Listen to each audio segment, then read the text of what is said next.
Donc moi, je ne sais pas ce que c'est qu'un théologien musulman, mais je rêve d'en rencontrer, et je rêve, et surtout, mon travail, ça va être de leur donner la parole. Parce que je pense que si on est face à des théologiens musulmans qui expliquent l'islam de France aux Français, ils auront beaucoup moins peur de ce qu'on leur raconte sur l'islam, et puis on cessera de parler de la burqa, et je pense même qu'il n'y aura plus de burqa. Parce qu'il n'y a aucune raison d'être des burqas en France contre les musulmans. On sait très bien que les 6 filles qu'ils ont trouvées sont des convertis, et qu'en réalité on les met à la télé pour faire peur aux Français.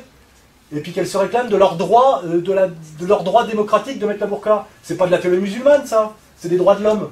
Les droits de l'homme, excuse-moi, ça fait pas partie de l'épistémologie musulmane. Tu vois ce que je veux dire? C'est ce que je disais d'ailleurs, on m'a souvent pas très bien compris, à une autre fille qui a des bons aspects et d'autres moins bons, qui est celle qui s'occupe des indigènes de la République.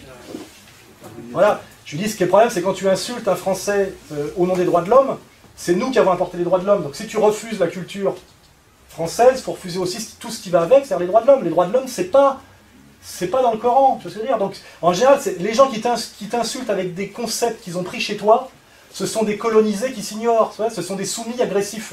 Soit on est soumis et on est docile, soit on est insoumis et on s'insoumet totalement. Mais insulter un Français et le traiter de colon au nom des droits de l'homme, les droits de l'homme font partie de l'appareillage colonial. Tu vois ce que je veux dire? Il faut être cohérent.